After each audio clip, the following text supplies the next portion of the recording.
নমস্কার প্রিয় বন্ধুরা, welcome back to my channel Champa রান্নাঘর। আজ আমি আপনাদের সঙ্গে শেয়ার করব জল ছাড়া প্রেশার কুকারে শিম রান্নার ইউনিক অ্যান্ড নতুন রেসিপি। খেতে হবে দুর্দান্ত টেস্টি, ভাত বা রুটি সব কিছুর সঙ্গে আপনারা খেতে পারবেন। কোনো রকম ঝামেলা ছাড়াই আজকের এই শিমের ইউনিক রেসিপিটি তৈরি করে দেখাবো। তো চলুন বন্ধুরা, এখানে দেখুন প্রথমে আমি কিছু শিম নিয়ে নিয়েছি আর নিয়ে নিয়েছি দুটো টমেটো। এগুলোকে খুব ভালো করে আগে থেকে ধুয়ে পরিষ্কার করে রেখেছি। প্লিজ বন্ধুরা প্রথম থেকে শেষ পর্যন্ত ভিডিওটি দেখবেন। ভিডিওটি যদি একটু ভালো লেগে থাকে অবশ্যই প্লিজ লাইক অ্যান্ড শেয়ার করবেন, সাবস্ক্রাইব করবেন, প্রচুর শেয়ার করুন বন্ধুরা এই রেসিপিটি। আর দেখুন শিমগুলোকে ঠিক এইরকমভাবে আঁশ ছাড়িয়ে দুভাগ করে কেটে নিতে হবে। আপনাদেরকে কাটাটাও দেখিয়ে দিলাম। আর আঁশ কিন্তু খুব সহজেই ছাড়ানো যায়। একটু একটু বড় শিমের খুব ভালো আঁশটা ওঠে, একটু কচি শিমের আঁশ ছাড়াতে খুবই কষ্ট হয়। তো প্লিজ বন্ধুরা, আজকের রেসিপিটি 100% দারুণ আর দুর্দান্ত হতে চলেছে। প্লিজ প্রথম থেকে শেষ পর্যন্ত থাকবেন আর প্রচুর বন্ধু বান্ধবের মধ্যে শেয়ার করবেন। আর টমেটো দুটোকে এরকম কাট লাগিয়ে নেব আর শিমগুলোকেও দুভাগ করে আঁশ ছাড়িয়ে আমি কেটে নিয়েছি। এবারে চলে যাব বন্ধুরা পরের পর্যায়ে। এখন কিছু কড়াইশুঁটি ছাড়িয়ে নিচ্ছি। এটা সম্পূর্ণ অপশনাল, দিলে খেতে টেস্টি হয়। যেহেতু এখন কড়াইশুঁটির সময়, বাজারে প্রচুর পরিমাণে এই কড়াইশুঁটিগুলো পাওয়া যাচ্ছে, ফ্রেশ কড়াইশুঁটি। তো কিছু কড়াইশুঁটি আমি ছাড়িয়ে নেব। আর কড়াইশুঁটিগুলো দেখুন ছাড়ানো হয়ে গেছে। এখন একটা প্রেশার কুকার নিয়ে নিচ্ছি। আর প্রেশার কুকারের মধ্যে কিন্তু কোনো রকম জল দেব না। আমি প্রথমে শিমগুলো দিয়ে দেবো, এক সাইড করে দুটো টমেটোকেও দিয়ে দেবো। অনেক বন্ধুরাই বলে থাকেন যে প্রেশার কুকার বাস্ট করতে পারে বা কোনো অ্যাক্সিডেন্ট ঘটে যেতে পারে বা পুড়ে যেতে পারে, কিন্তু এরকম কিছুই হবে না বন্ধুরা। আমি যে প্রসেসে করছি আপনারাও ঠিক সেই সেম প্রসেসে করবেন, তাহলে আপনাদেরও কিন্তু শিম একদম সুসিদ্ধ হবে, তাও আবার জল ছাড়া প্রেশার কুকারে। এবারে টমেটো আর শিমটা দেওয়ার পরে এর উপরে আমি দিয়ে দিচ্ছি কড়াইশুঁটিগুলোকে। তারপরে দিয়ে দেবো পরিমাণ মতো লবণ আর 2 চামচ সর্ষের তেল। লবণ দেওয়াতে যখন গ্যাসের আঁচটা উঠবে তখন কিন্তু শীতের সবজি মানে জল কিন্তু ছাড়বে, সেই জলেই কিন্তু সেদ্ধ হয়ে যাবে আমাদের সবজিগুলো। পরিমাণ মতো লবণ দিলাম, দিয়ে এর ওপরে দিয়ে দিচ্ছি সর্ষের তেল। প্লিজ বন্ধুরা, আপনাদের সাপোর্ট আর সাহায্য ছাড়া আমি কিন্তু এক পাও এগোতে পারবো না। প্লিজ আমাকে সাপোর্ট করবেন, পাশে থাকবেন, হাত জোর করে বলছি। প্লিজ বন্ধুরা, যদি ভিডিওটি ভালো লাগে অবশ্যই একটা লাইক করবেন, প্রচুর শেয়ার করবেন আর কমেন্ট করে জানাতে ভুলবেন না আপনি কোথা থেকে আমার ভিডিওটি দেখছেন। প্রেশার কুকারে সমস্ত কিছু দিয়ে আমি ঢাকনা চাপিয়ে দিয়েছি, দিয়ে মিডিয়াম ফ্লেমে প্রেশার কুকারটাকে 2টো সিটি দিয়ে নিলাম। এবারে যতক্ষণ না প্রেশার কুকার থেকে ভাপ বেরিয়ে যাচ্ছে অটোমেটিক, ততক্ষণ পর্যন্ত রেখে দেব। দিয়ে কিছু ধনেপাতা নিয়ে নিয়েছি, কিছু রসুন আর কাঁচা লঙ্কা।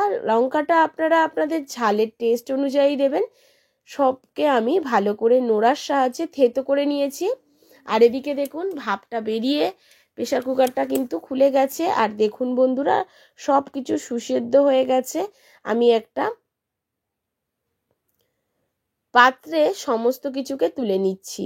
আর বন্ধুরা, আপনারা চাইলে মিক্সির জারেও এই ধনেপাতা, কাঁচা লঙ্কা আর রসুনটাকে পেস্ট করে নিতে পারেন। সেক্ষেত্রে একবার মাত্র আপনারা ঘোরাবেন, মিক্সির জারটাকে একবার মাত্র ঘোরাবেন। আর দেখুন কোথাও কিন্তু পুড়ে বা লেগে যায়নি। আমি কড়াইশুঁটি আর শিমগুলোকে তুলে নিয়েছি, আর যেটুকুনি জল থাকছে এটাকে আমি রেখে দিচ্ছি, পরে ব্যবহার করব। এখন কড়াইশুঁটিগুলোকে একটা পাত্রে আলাদা করে তুলে নেব। আর দেখুন বন্ধুরা, কড়াইশুঁটিগুলো কিন্তু বেশ সেদ্ধ হয়ে গেছে। আপনাদের যদি জল ছাড়া প্রেশার কুকারে দিতে অসুবিধা হয় সেক্ষেত্রে সামান্য একটু জল ছড়িয়েও দিতে পারেন। আর দেখুন কড়াইশুঁটিটাকে আলাদা করে তুলে নিয়েছি। এবারে শিম আর টমেটোটাকে খুব ভালো করে মেখে নেব। টমেটোর উপর দিয়ে ছালগুলোকে তুলে ফেলে দেবো, আপনারা চাইলে রাখতে পারেন। কিন্তু আমি এখানে ছালগুলোকে ফেলে দিচ্ছি, মানে টমেটোর গায়ের স্কিনটা। আর এখানে খুব ভালো করে শিমটাকেও হাতে মেখে নেব। শিমটা মাখার সময় দেখবেন কিছু আঁশও থেকে যায় শিমের মধ্যে, সেটাকে কিন্তু অবশ্যই ফেলে দেবেন, নাহলে গালে পড়লে কিন্তু বন্ধুরা এই শিমের আঁশটা খেতে তখন বাজে লাগবে।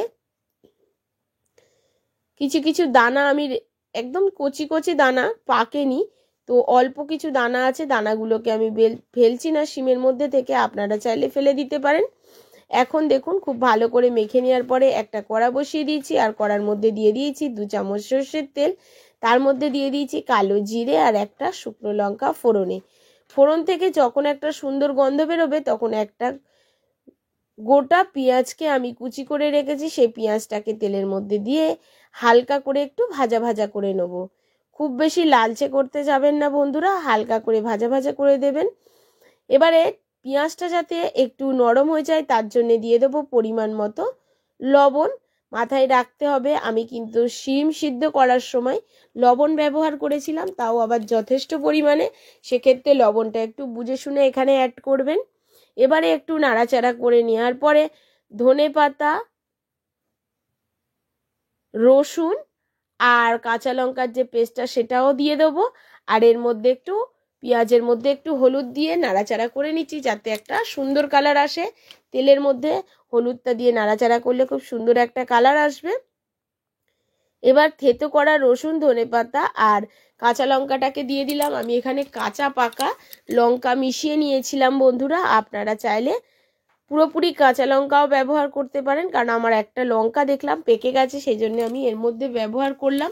এবারে খুব ভালো করে নাড়াচাড়া করে যখন একটা সুন্দর গন্ধ বেরোবে তখন এর মধ্যে টমেটো আর শিমের সেই মাখাটাকে দিয়ে নাড়াচাড়া করতে থাকবো তেলের মধ্যে, যতক্ষণ না জল শুকিয়ে আসবে ততক্ষণ পর্যন্ত নাড়াচাড়া করতে হবে। আর প্রেসার কুকারের যে সবজির জলটা ছিল সেটাও এর মধ্যে অ্যাড করে দেবো।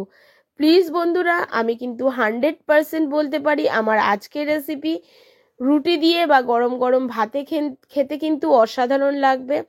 অবশ্যই একবার কিন্তু আপনারা এইভাবে শিম রান্নাটা করে খেয়ে দেখবেন, আর আমাকে কমেন্ট করে কিন্তু জানাতে ভুলবেন না কেমন ছিল। প্লিজ বন্ধুরা, আপনাদের সাপোর্ট আর সাহায্য ছাড়া আমি কিন্তু এক পাও এগোতে পারবো না। এবারে দেখুন যখন একটু জলটা শুকিয়ে আসবে তার মধ্যে আমি সেই যে কড়াইশুঁটিগুলো আগে থেকে তুলে রেখেছিলাম সেদ্ধ করে সেগুলোকে দিয়ে দিচ্ছি, কিছুটা ধনেপাতা দিয়ে দিচ্ছি, দিয়ে আবারও একটু নাড়াচাড়া করে নিচ্ছি। আর লবণ দেওয়ার কোনো প্রয়োজন নেই, আপনারা একটু গালে দিয়ে দেখবেন, যদি লবণের প্রয়োজন হয় দেবেন। আমার আর লবণের প্রয়োজন নেই বলে এখানে আমি লবণটা আর অ্যাড করলাম না। এবারে সব শেষে আমি এর মধ্যে একটু অ্যাড করে দেব চিনি। অবশ্যই এই চিনিটা দেবেন বন্ধুরা, তাতে কিন্তু স্বাদে গন্ধে খুব সুন্দর একটা টেস্ট হবে এই শিম থেকে। আর যে সকল বন্ধুরা পেঁয়াজ রসুন খেতে অপছন্দ করেন তারা পেঁয়াজ রসুনটাকে স্কিপ করে এখানে নামানোর আগে দিয়ে দেবেন সর্ষে বাটা। অবশ্যই নামানোর আগে এখানে সর্ষে বাটাটা অ্যাড করে দেবেন যদি আপনারা পেঁয়াজ রসুনটা না খান। তবে বন্ধুরা এইভাবে একবার শিমটাকে রান্না করে দেখবেন। আমার শিম রান্নাটা একদম কমপ্লিট হয়ে গেছে। এখন একটা প্লেটে আমি তুলে দেখিয়ে দিচ্ছি সামনে দিয়ে যে শিমটা বেশ কতটা সুন্দর হয়েছিল আর কতটা লোভনীয় হয়েছিল। সত্যি বলছি বন্ধুরা, ভাত দিয়ে খেতে তো পুরো অপূর্ব অমৃতর মতো লাগে। এই শীতের সময় এইরকম টেস্টি টেস্টি শিমের একটা রেসিপি পেলে এক থালা ভাত কিন্তু অনায়াসে খাওয়া যায়।